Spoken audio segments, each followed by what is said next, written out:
드라마가 있었어요. 제 2탄까지 나온다고 합니다만은 DP는 헌병을 얘기합니다. 군대에서 군대의 부조리라든가 또는 불합리한 일들 때문에 군대 생활에 적응을 하지 못하고 탈영을 하는 그런 탈영병들을 추격하고 또 잡아들이는 일을 하는 사람들이 그 일을 맡는 헌병들인데, 헌병대에서 일어나는 그 일들을 가지고 주제로 삼아서 이야기하는 내용이 바로 DP라고 하는 드라마입니다. DP라고 하는 그 드라마 중에서 탈영을 하는 원인 중에 군대 내 부조리 또는 가혹행위, 그리고 이를 방관하고 숨기기에 급급한 폐쇄적인 그런 군대 조직 문화를 적나라하게 알려주는 그런 드라마가 바로 DP라고 하는 드라마입니다. DP, 탈영병이 발생하면 그 DP는 탈영병에 왜 탈영을 했는가라고 하는 그런 동기를 찾고, 또 그의 성격과 습관, 인간관계, 그리고 그의 심리 상태, 이런 것들을 최대한 정확하게 분석해서 그가 나타날 만한 장소에 미리 잠복을 해 있다가 찾아가서 잡아들이는 그런 일을 하게 되죠. 또 10여 년 전에 TV의 드라마로 상영했던 추노라고 하는 그런 드라마가 있었습니다. 추노는 도망간 노비를 추적하는 일을 바로 추노라고 얘기하면서 추노꾼은 도망간 노비를 추적해서 잡아오는 일을 전문으로 하는 그런 사람을 추노꾼이라고 말합니다. 세상에는 어쩔 수 없이 도망가는 사람이 있고, 또 그에 반해서 그 도망자를 추격하여서 잡으려고 하는 추격자가 있다라고 하는 것이죠. 오늘 성경 본문에도 보니까 2000년 전의 이야기입니다만은 도망자라고 하는 사람이 한 사람 등장을 합니다. 그의 이름이 오네시모라고 하는 것이죠. 골레속 교회의 장로인 빌레몬의 노예였던 그는 주인의 재물을 훔쳐서 멀리 도망을 갔습니다. 골로새에서 로마까지의 거리는 약 1600km 정도 되는데, 이 도망친 노예들이 몸을 숨기기에는 아주 좋은 그런 장소였습니다. 당시 도망친 노예가 붙잡히면 인두로 새빨갛게 불을 달고서 도망자라고 하는 그런 뜻을 말하는 라틴어 F자를 이마에다 새겼다고 합니다. 그리고 혹독하게 다루는 그런 상황이었죠. 만일 노예가 주인의 재물을 훔치거나 또는 주인을 살해하고 도망갔다면 극형인 십자가형을 받게 되는 것입니다. 그래서 주인의 재물을 훔쳐서 달아난 오네시모도 잡히게 되면 십자가 처형을 받아 마땅한 그런 처지가 되어 있는 것이죠. 그런데 로마로 도망간 오네시모는 감옥에 gat혀서 바울 사도를 만나게 됩니다. 그리고 그를 통해서 복음을 받고 예수를 영접하게 되었는 것이죠. 오늘 바울은 그 오네시모를 주인 빌레몬에게 돌려보내겠다라고 말하면서 이 빌레몬에게 그를 용서하고 또 사랑으로 받아들이기를 권면하는 그런 편지를 쓰고 있는데, 그 편지가 바로 오늘 우리가 읽었던 빌레몬서입니다. 그래서 오네시모는 골레서로 돌아가죠. 바울이 쓴 편지가 있지만은 그것이 용서받고 살리라고 하는 그런 보증이 되지는 못했습니다. 바울의 신임을 받고 또한 바울을 돕기 위한 그런 사명자로 부름을 받았지만, 그렇다고 해서 골레서에 가서 빌레몬의 용서를 받을 수 있다라고 하는 그런 보증은 되지 못한다라고 하는 것입니다. 설령 빌레몬이 바울의 편지를 받고 오네시모를 용서하려고 한다 할지라도 엄연히 노예에 관한 그런 법이 있고, 또 본보기를 보여서 너희들이 감히 도망갈 수 없게 만들어야 한다라고 하는 주변의 노예 주인들이 압력을 받기도 할 수 있는 것입니다. 그래서 골로새에 있는 이 빌레몬이 아무리 마음을 다해서 오네시모를 용서하고자 하는 그런 마음이 있다 할지라도 여러 가지 외압 또는 주변 상황 때문에 그를 용서할 수 있다라고 하는 그런 보증은 없다라고 하는 것이죠. 그렇지만 오네시모는 그럼에도 불구하고 빌레몬에게로 돌아가게 되는 것입니다. 빌레몬에게 진심으로 용서를 빌고 그에게 자신의 처분을 전적으로 맡기게 되는데 어쩌면 죽음을 각오하고 가는 길이었을 것입니다. 근데 바울이 빌레몬에게 한 부탁은 당대의 모든 법과 관례를 완전하게 뛰어넘는 그런 부탁이었습니다. 오늘 10절에 보니까 바울은 오네시모를 향해서 갇힌 중에 낳은 아들이라고 말을 하죠. 바울의 아들이 되는데 그는 평안한 상태에서 얻은 아들이 아니라 갇힌, 감옥에 갇혀있는 상태에서 얻은 아들이다 라고 이렇게 표현하면서 또 16절에서는 이후로 종과 같이 아니하고 종에서 뛰어나고 더 사랑받는 형제로 영접해 달라 라고 이렇게 빌레몬에게 부탁을 하고 있는 것입니다. 그리고 18절에서는 오네시모가 훔친 모든 재물이 있다면 그것을 바울 자신에게 청구하라 라고 이렇게 말하고 있죠. 그래서 오네시모를 용서하고 처형을 면해주게 하는 것도 과분한데 그것을 뛰어넘어서 사랑받는 형제로 받아들여주라 라고 하는 그런 부탁을 하고 있는 것입니다. 오늘 12절을 보니까 바울이 오네시모를 향해서 뭐라고 표현한 거 보니까 그는 내 신복이다 라고 이렇게 표현하고 있죠. 성경 원문에 따르면 이것은 내 창자, 내 내장이다 라고 하는 그런 의미인 것입니다. 또 NIV의 성경에서 보니까 my very heart 이라고 이렇게 표현을 하고 있어요. 이것은 바로 그가 나의 심장이다 라고 이렇게 표현을 하고 있습니다. 그러니까 빌레몬에게는 오네시모가 도망간 그런 노예, 범죄자라고 이렇게 취급받을 수 있는 그런 대상이지만 그러나 바울에게 있어서는 그는 나의 심장이다 라고 하는 그런 표현을 하고 있다는 것입니다. 바울이 얼마나 오네시모를 사랑하고 아끼는가 라고 하는 것이 직접적으로 표현해주고 있는 그런 구절인 것입니다. 그러나 이것을 오네시모에 대한 바울의 개인적인 사랑만으로 이렇게 우리는 받아서는 아니 될 것입니다.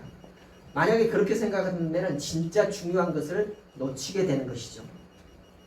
오네시모는 도망자 노예였기 때문에 마땅히 십자가 처형을 받아야 할 그런 상황에 놓인 사람이었습니다.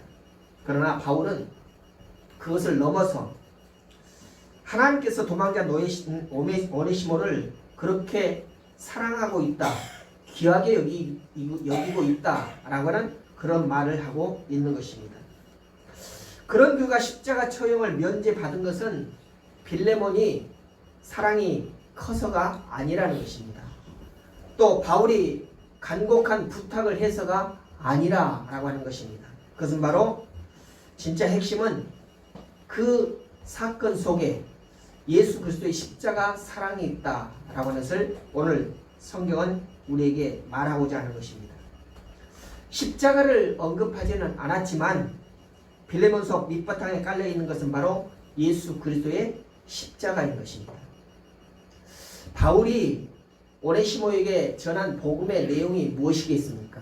그것은 바로 예수님의 십자가인 것이죠. 예수님께서 우리를 위하여서 십자가를 져주셨고 우리가 죽어야 함에도 불구하고 그가 대신 죽어주셨다라고 하는 그 말씀이 바로 복음이고 그것을 오네시모에게 전달했고 그것 때문에 오네시모는 다시금 자기가 과거에 지었던 그 범죄를 깨닫고 그 범죄의 원인이 되었던 그 빌레몬에게 다시 돌아가서 용서를 구하겠다라고 하는 그런 마음이 발동을 하게 된 것이죠. 그러니까 이 사건 속에는 빌레몬의 넓은 마음과 또 바울의 강력한 권면 이것이 본문이 아니라 본 주제가 아니라 바로 예수 그리스도의 그 크신 십자가 사랑이다 라고 하는 것입니다. 그래서 빌레몬은 예수 그리스도의 십자가 사랑 때문에 도망자 노예를 용서하는 그리고 사랑하는 형제로 받을 수 있는 그런 용납함이 생겼다라고 하는 그런 말씀인 것입니다. 바울은 예수 그리스도 십자가 사랑으로 이 두 사람을 중재할 수 있게 된 것입니다. 바울이 어떤 두 사람을 중재하는 그런 말의 기술이 있어서가 아니라는 것입니다.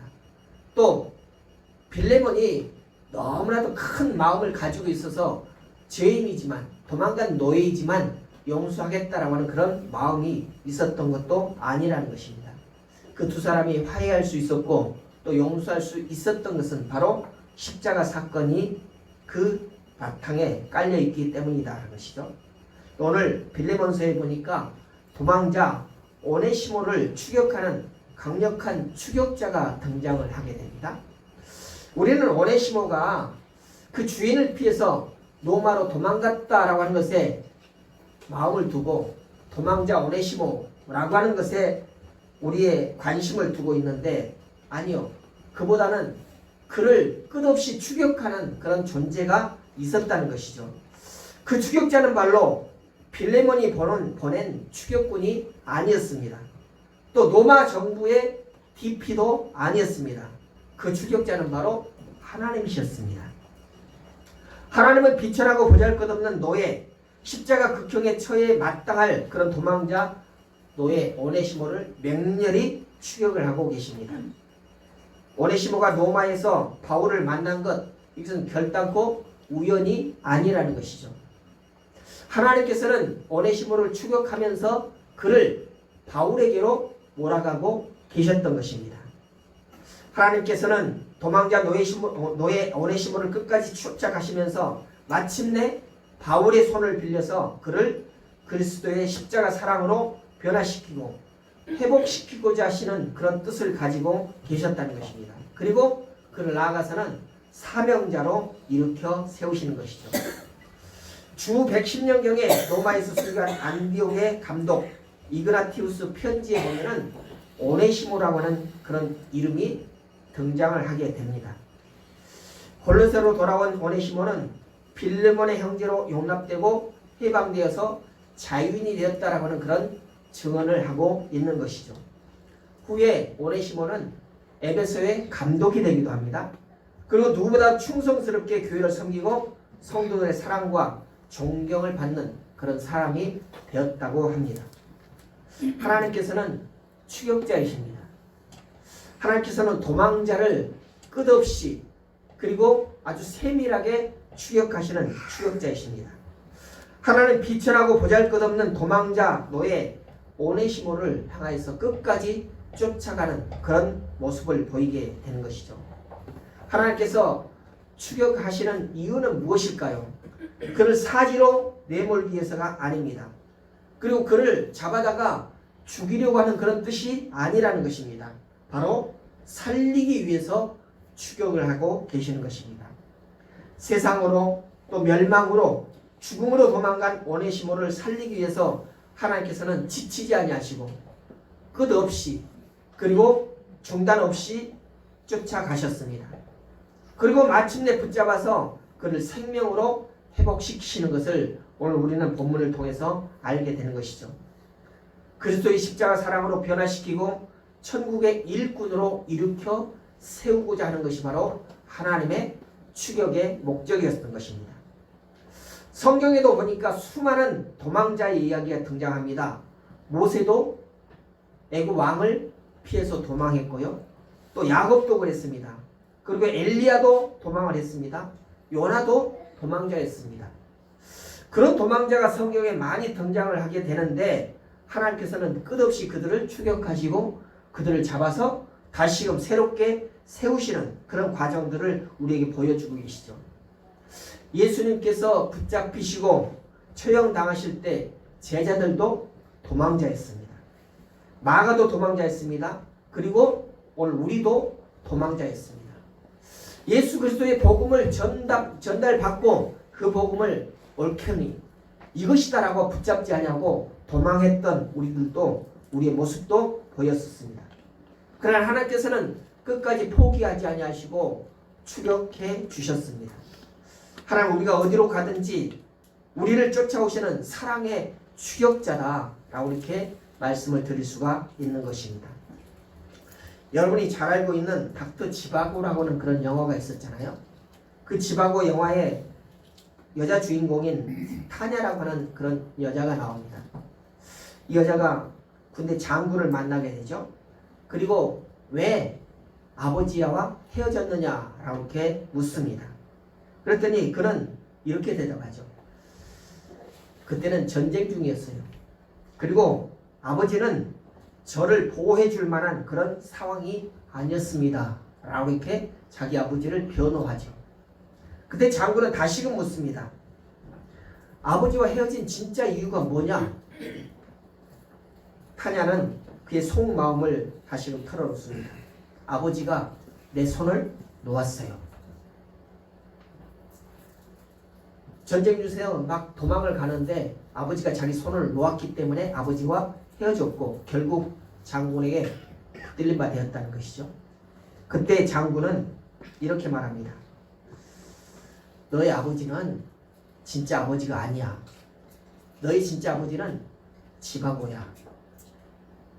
그래, 진짜 아버지라면 아무리 전쟁 중이라도 아무리 혼란스러운 그런 도망하는 그런 상황이 갈지라도 절대로 딸의 손을 놓지 않을 거야. 라고 이렇게 말하죠. 그렇습니다. 진짜 아버지는 손을 놓지 않는다는 것입니다. 여러분, 세상이 아무리 혼란해도 절대로 딸의 손을 놓지 않는 것이 바로 아버지의 마음이고 아버지의 생각인 것입니다. 우리 아버지신 하나님께서는 어떤 상황에서도 결단코 자녀인 우리의 손을 놓지 않으신다는 것입니다. 어떤 상황 속에서도 나를 포기하지 않으신다는 것입니다. 나를 홀로 버려두지 않으십니다. 오늘 말씀에서처럼 오네시모가 도망을 가고 있지만은 노마까지 아버지 되신 하나님께서는 쫓아가셨습니다. 지중해 바닷속 깊은 곳까지 따라가십니다. 갈릴리까지라도 따라가십니다. 우리가 어디에 있든지 하나님 아버지께서는 나를 쫓아오시고 나를 붙잡아 주신다는 것이죠. 시편 139편 7절부터 10절에 이렇게 말씀합니다. 내가 주의 신을 떠나 어디로 가며 주의 앞에서 어디로 피하리이까? 내가 하늘에 올라갈지라도 거기 계시며 음부에 내 자리를 펼지라도 거기 계시나이다.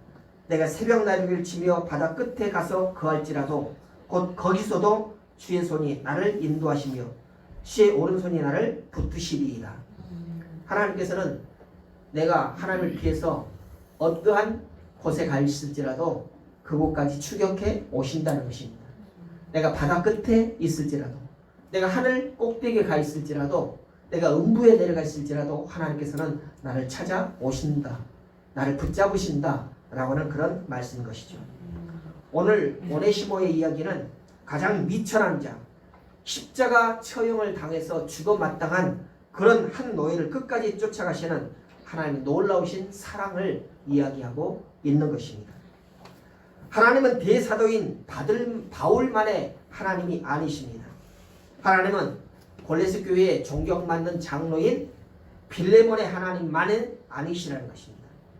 가장 보잘것없는 비참한 사람, 십자가에 죽어 마땅한 오네시모의 하나님도 되신다는 것이죠. 그러나 오늘 본문은 오네시모만의 이야기가 아니라는 것이죠. 오늘날 도망을 가고 있는 우리의 이야기고 나의 이야기라는 것입니다. 하나님께서는 나를 끝없이 추격하시고 내가 어디에 있을지라도 나를 쫓아오시고 나를 붙잡으시고 그 크신 사랑의 손으로 나를 일으켜 세우시고 다시금 시작하게 하시는 분이 바로 하나님이시다는 것입니다. 오늘 그 오네시모가 바로 나이고 여러분인 것입니다. 여러분이 그렇게 도망을 했었고 여러분을 하나님께서는 추격하셨고 여러분을 다시 붙잡으시사 세우셨다는 것입니다. 그리고 오늘 본문은 2000년 전 오네시모를 사랑하신 그 하나님께서 오늘 나도 그렇게 사랑하신다 라고 하는 그런 말씀을 우리에게 주고 계신 것입니다. 여러분 혹시라도 하나님께서 나를 외면하고 나를 관심 없으시다 라고 이렇게 생각하고 계신 분 계십니까? 아니요. 하나님께서는 여전히 여러분의 관심이 크십니다. 여러분에게 손길을 내밀고 계십니다. 여러분이 어디로 도망쳐도 하나님께서는 여러분을 쫓아가실 것입니다. 그리고 여러분이 주저앉아 있을 때, 여러분 넘어져 있을 때 여러분을 붙잡고 일으켜 세워주실 것입니다. 그리고 이렇게 말씀하십니다. 내가 너를 여전히 사랑한다. 그 사랑을 느끼시기 바랍니다.